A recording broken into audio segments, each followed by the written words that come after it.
headquarters of common sense. Talk Radio. Is there a fundamental problem here in as much as I get that it's well intended and that a gender neutral toilet that's open to everyone, it solves the problem of those people who don't identify as male or female or a gender fluid or however they identify, feeling like they have their own space or feeling like they are part of a space. However, there are some people that don't want to share their toilets with different sex or genders. So doesn't it undermine those people who have a right to have their own toilet? I mean, I suppose that would be what their concerns actually are.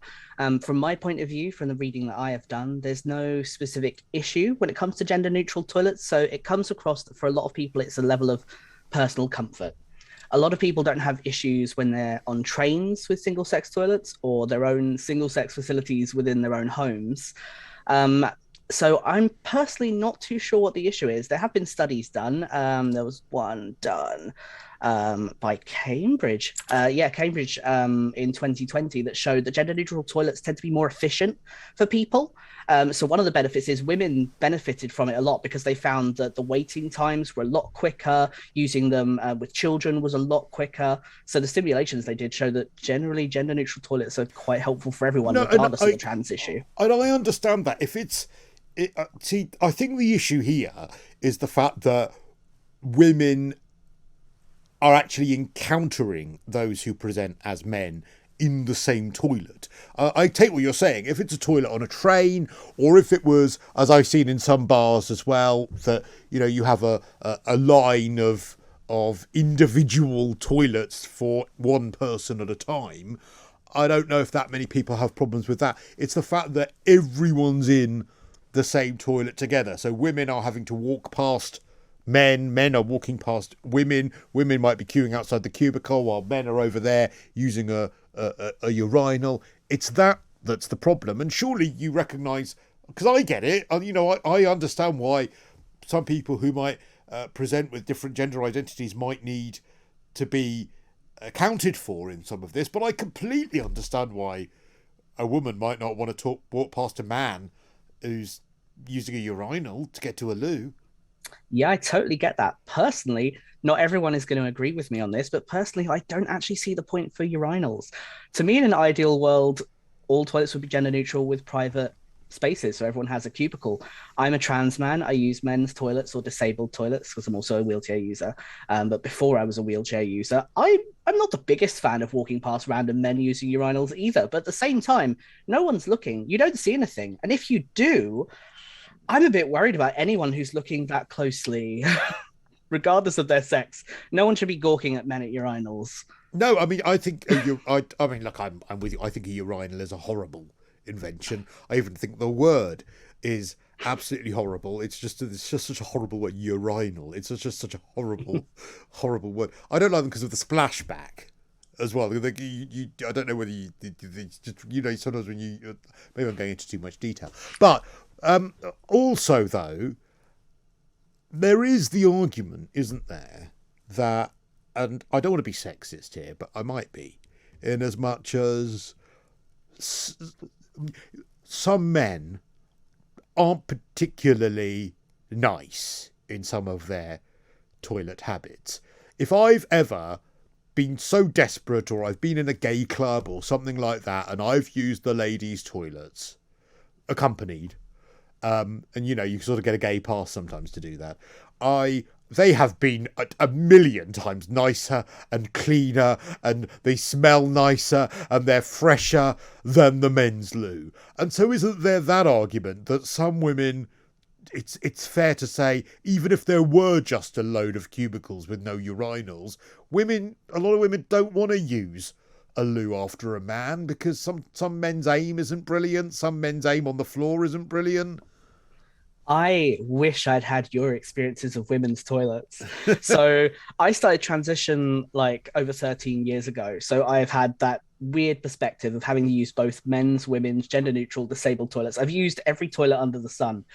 I wish I could say and endorse this idea that women's toilets, these wonderful, clean, magical places, but some women's toilets are the absolute worst I have ever seen. So, in my opinion, men and women are just as bad as each other. So I can totally Oh, get the so idea of I completely disagree with that. Women can't. Women, the way in which a woman goes to the toilet, it's very unlikely that she can aim in a way that's going to make the outside of the toilet dirty. God, I wish that were true. Oh, it's Some of the so things I have true. seen. Oh, I don't want to go Unless into they're very stood gross up. details at this time of day, but No, I'm sorry. I disagree with that. I think women's toilet habits are inevitably better. Isn't there also, though, an argument to say that women, because there's a lot of people who discuss this at the moment, talking about women's safe spaces, women wanting to feel safe in certain spaces, wanting to know that when they go into a woman's toilet, they are not going to encounter someone who has male body parts, right? Isn't that fair and reasonable that women should expect that? Because I'm not saying that someone who is trans by any means might be an aggressor. I think that's highly unlikely. But there will be, unfortunately, some men who will take advantage of the fact that there might be different gender identities in that toilet, and that is a legitimate thing for women to be scared about. so that's kind of a multi-nuanced issue. There's a few different issues there that to me explain why it's not a big safeguarding issue, though I can absolutely empathize and understand why some people do think that way. So on the one hand, you simply cannot tell if someone is trans. There are people who like butch presenting cis women who have been accosted in public toilets for looking masculine. There was a lady on Twitter who posted earlier this month about the fact that she was using a train toilet in the women's toilets, and a man went after her and started banging on the door and shouting at her to come out because she was in the wrong toilet because she looked masculine. That to me is far scarier to women using But isn't toilets that as than a a trans result person. of the fears around self-ID? And if self-ID didn't exist, then those fears wouldn't be out there. Well, no, because trans people have been using the gendered spaces that are appropriate to them for decades.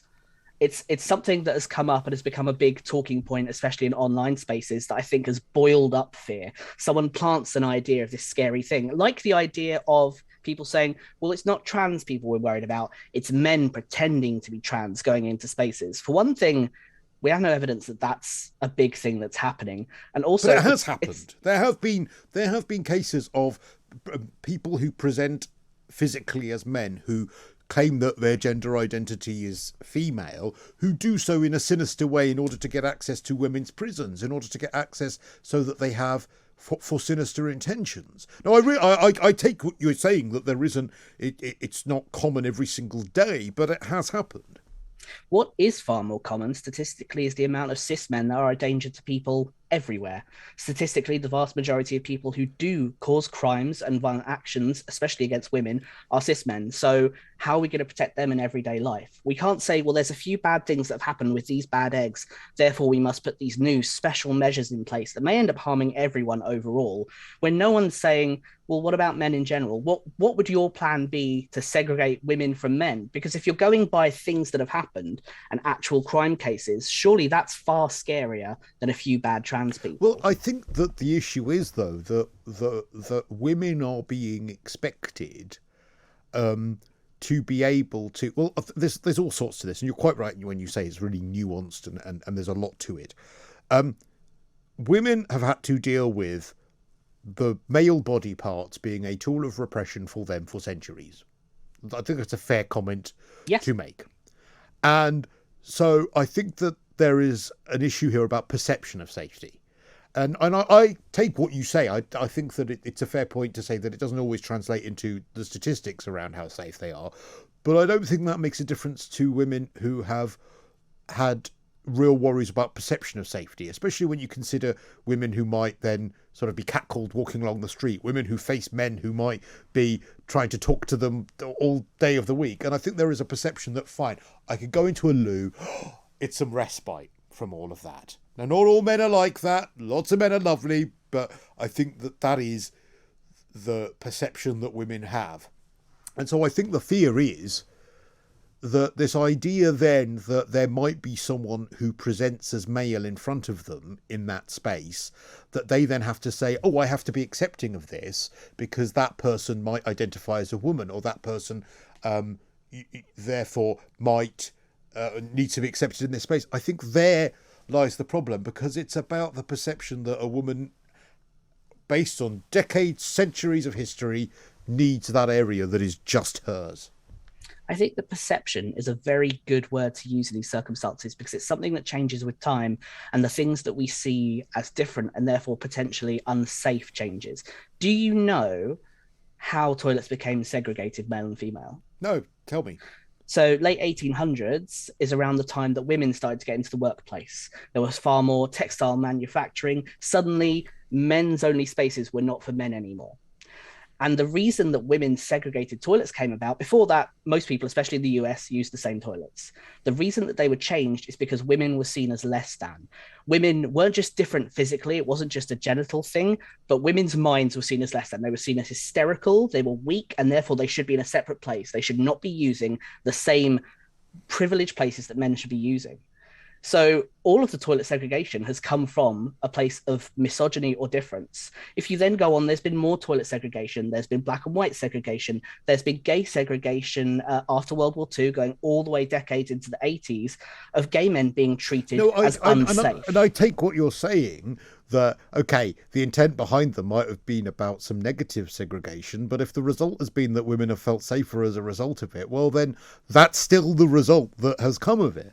That's only now, though. Women haven't always felt safe as a result of segregation. You can't say, well, we did this bad thing, but eventually people felt okay. You can't say, well, let's segregate trans people. They might feel bad about it now, but maybe one day they'll get used to it and that'll become society. If you keep segregating people, how far are you going to go? Who are you going to segregate next? Who gets to say, this is the person I find unsafe and scary? Who gets to say that? Because I'll go back to it. If I was a woman, you know, if I think about my niece, and look, I get it. I understand those people with different gender identities. There needs to be a solution found to this. I absolutely understand that. But when I think about my young niece, I would worry about her going into a toilet when she's young and encountering someone who looks like a fully grown man. I would, because not everyone's nice. But doesn't mean that they're trans. It's actually nothing to do in my mind with someone being trans, because I think, as you rightfully point out, the aggressors in most of these situations are going to be men born as men, biologically men. But I feel genuinely uncomfortable with the idea of saying to a younger person, a more vulnerable person, you can go into a toilet and if you see a man in there with a big stocky man with a beard, it's fine. And I don't know how we're ever going to get away from that. Well, some women grow facial hair. Some women have hormonal balances that result in that. Some women, like that butch woman, get perceived to be a man. So who is protecting them? Who is judging who is male and female? I think it's a third loo. I think the way in which you sort that is a third loo. Okay, so third toilets is an interesting one. Like, I know some people are like, okay, cool, let's have male, female, gender neutral, problem sorted. Do you know what changing places is? No. So Changing Places is a toilet program for disabled toilets, specifically bigger, more accessible disabled toilets, because some aren't good for more severe physical or autistic needs. So it's something the government has been putting into place to get new toilets, right? They've put £30 million into this endeavor to get new, bigger toilets, not only in new buildings, but in existing buildings to fix problems that are already there, right? It took 15 years to get 1,260 toilets. The new endeavour is costing £30 million. No, I understand the point. So sorry, we've got to get to a break. But I understand the point you're making, that if that took that long, the thought of getting a third toilet is going to take forever. Good talk. Hot talk. Bold talk. Talk radio. Listen on your smart speaker. Watch it live on your smart TV. The world headquarters of common sense. Talk Radio.